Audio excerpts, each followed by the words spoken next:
Welcome to Geek Philosophy, where it's all geek to me. Have you ever noticed that every great hero begins in ignorance? Think about it. Luke Skywalker doesn't know the Force. Frodo doesn't understand the ring. Neo thinks he's living an ordinary life, and Harry Potter believes he's just another neglected orphan. Before they're heroes, they're prisoners. Not prisoners behind bars, but prisoners behind assumptions. Today I want to connect two of the most influential ideas ever written. Joseph Campbell's The Hero with a Thousand Faces and Plato's Allegory of the Cave. And I think together they reveal something profound, not just about stories, but about growing up, discovering the truth, and becoming the hero of your own life. Campbell argued that myths across cultures tell essentially the same story. He called it the hero's journey. A hero begins in the ordinary world. Something disrupts that ordinary life. A call to adventure comes. Often the hero refuses that call. Eventually a mentor appears, and then the hero crosses a threshold into an unfamiliar world. Only then do the trials begin. Only then does the hero become the person capable of saving everybody else. Notice something fascinating. The first step isn't defeating the dragon, it isn't finding the magic sword, it isn't saving the princess. The first step is discovering that the world isn't what you thought it was. Sound familiar? Because Plato told essentially the same story over 2,000 years earlier. In Plato's famous Allegory of the Cave, prisoners have spent their entire lives chained in darkness. They've never seen the outside world. All they know are shadows dancing across a wall.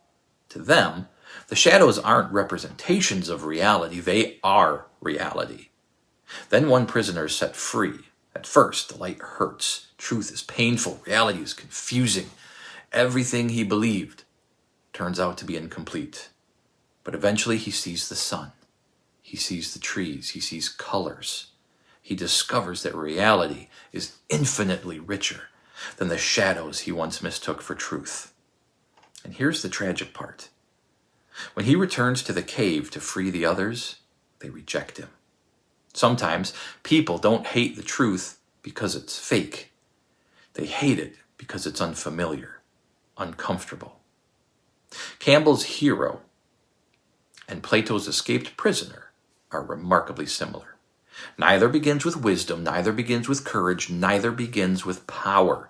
They begin by discovering that everything they believed about the world is too small. The ordinary world is the cave. Crossing the threshold is leaving the cave. The mentor, well, sometimes it's Obi-Wan.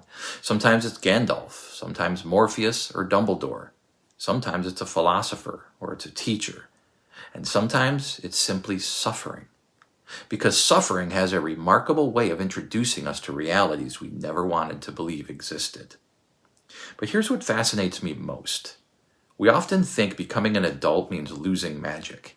As children, we imagine secret kingdoms and hidden treasures, talking animals, superheroes, magic schools, and we eventually grow up. We stop believing in fantasy, but maybe that's backward. Maybe real maturity isn't discovering that magic doesn't exist. Maybe it's discovering that reality is far stranger, deeper, and more beautiful than childish fantasy ever imagined. I mean, the universe contains black holes, quantum mechanics, evolution, consciousness, love, mathematics, music, sacrifice, forgiveness. Human beings have walked on the moon. We've split the atom. We mapped the genome. We communicate across the globe instantly. Reality is astonishing. Children imagine dragons, but adults discover that human beings can become both monsters and saints. Children imagine invisible kingdoms. Adults discover ideas, cultures, philosophies, histories, and entire civilizations hidden just beyond our own experience. Growing up isn't exchanging magic for boredom. It's exchanging simplistic wonder for profound wonder. The Apostle Paul wrote, "When I was a child, I spoke like a child. I thought like a child. I reasoned like a child. When I became an adult, I put an end to childish ways." Notice what he doesn't say. He doesn't say wonder must end. He doesn't say imagination must die. He says childish reasoning must mature. The hero doesn't lose imagination. The hero gains perspective. The escaped prisoner doesn't stop wondering. He finally begins wondering about reality itself. This is why philosophy matters. Philosophy isn't about winning arguments. It's about escaping caves. It's about recognizing that your assumptions may be shadows. Your politics may be shadows. Your religion may be shadows. Your skepticism may be shadows. Your certainty is shadows. Good philosophy doesn't tell you what to think. It teaches you how to recognize walls from windows. And that's exactly why I partnered with the Logos Philosophy Book Club. Every month, members read one of the greatest philosophical works ever written, not just to collect books, but to challenge assumptions, ask better questions, and step outside another cave.